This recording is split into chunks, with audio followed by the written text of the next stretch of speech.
네, 주안의 만나 5월 16일 월요일 묵상을 함께 나오도록 하겠습니다. 오늘 말씀은 사무엘상 5장 1절에서 12절 말씀으로요, 목이 부러지다 라고 하는 제목으로 함께 묵상을 나누도록 하겠습니다.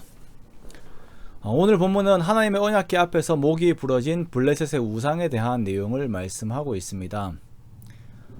우리의 신체에서 목에 대한 이미지는 상당히 중요합니다. 그래서 목이 날아간다 라고 하는 것은 그 생명이 끊김에 대한 그 이미지를 말하는 것이죠.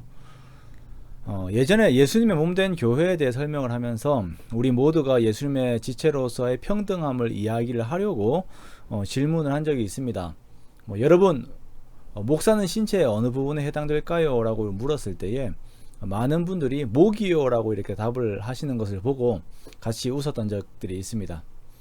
일단 목이라고 하는 그 목이라고 하는 음절 때문이기도 하겠지만, 또한 교회에서의 역할의 중대함을 말씀을 해주시는 것 같다는 이렇게 생각을 하기도 하였습니다.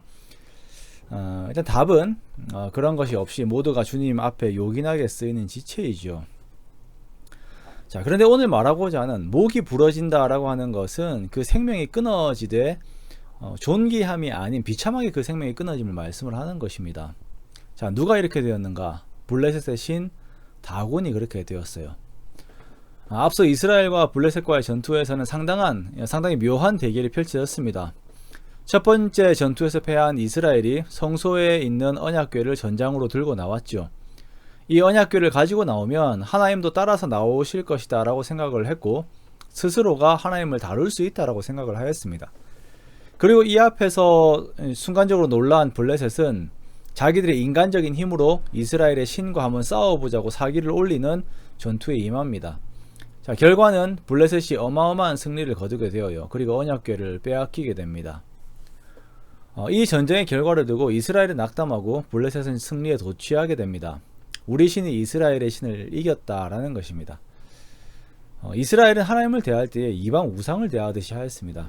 그들이 신의 능력을 다룰 수 있다라고 생각을 하였고, 또한 그들의 패배는 여호와 하나님의 패배라고 생각을 하였지요. 그러나 이것은 이스라엘을 향한 하나님의 징벌이지 하나님이 패하신 것이 절대 아닙니다. 하나님께서는 자존하시는 분이시기에 패함이라고 하는 단어가 절대 성립되시는 분이 아니십니다. 오히려 죄악의 환경에서도 그의 거룩의 능력으로 모든 죄악들이 힘을 쓰지 못하게 하시는 분이 하나님이세요.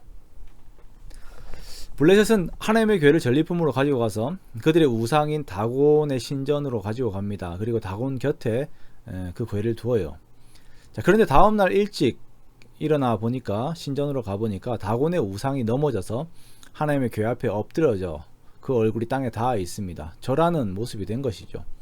자, 그래서 블레셋 사람들이 그 우상을 다시 세워둡니다. 그런데 그 다음날 아침에 보니까 또 그 우상이 엎드려져 있는데, 이번에는 얼굴이 땅에 닿았고 목이 부러져 있고 두 손목이 끊어져서 이렇게 문지방에 있어요. 다곤의 제사장들은 이 일을 심각하게 생각을 합니다. 그래서 그들의 신전에 들어갈 때 문지방을 밟지 않아요.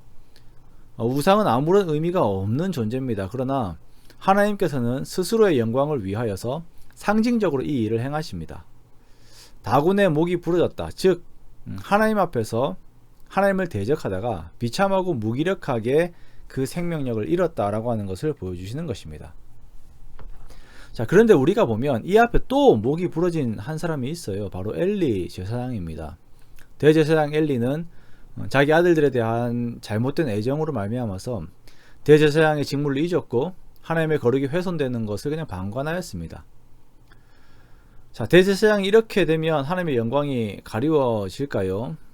하나님께서 힘을 잃게 될까요? 아닙니다. 엘리 역시 넘어지면서 목이 부러져서 죽었어요. 죄악에 속하게 되었을 때에 하나님께 징벌을 받아 하나님의 거룩을 역으로 생각하게 되는 경우를 하나의 표본을 만들 뿐인 것이죠. 하나님께서는 절대 인간의 어떤 영향력으로 인하여서 거룩이 손상되시는 분이 아니십니다. 항상 스스로 거룩하신 분이십니다. 하나님의 손이 여호와의 궤를 가지고 있는 블레셋 에스돗 사람들에게 더욱 엄중하셔서 그들이 또한 독한 종기의 재앙으로 망하게 되어요.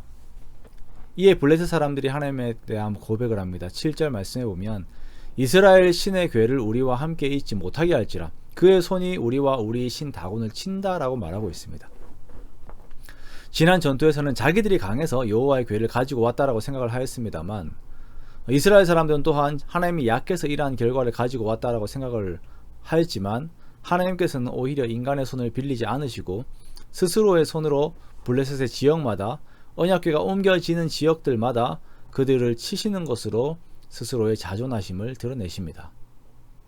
하나님 앞에 있으면 그 누구도 고개를 들지 못하는 것입니다. 오늘의 말씀은 우리가 하나님 앞에 가져야 하는 그 신앙적인 태도에 대해서 교훈을 하고 있습니다. 우리가 자칫 잘못 생각하면 나의 어떠한 것으로 하나님의 영광을 드러낼 수 있다라고 생각을 합니다.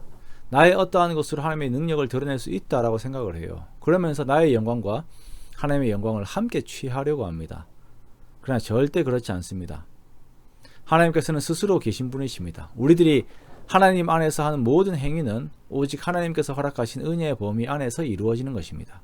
그러므로 우리가 교만하게 우리의 목을 세울 수 없습니다. 하나님 앞에서 우리는 겸손하게 고개를 숙이는 자가 되어야 하고 겸손하게 주님의 뒤를 따르는 자들이 되어야 합니다.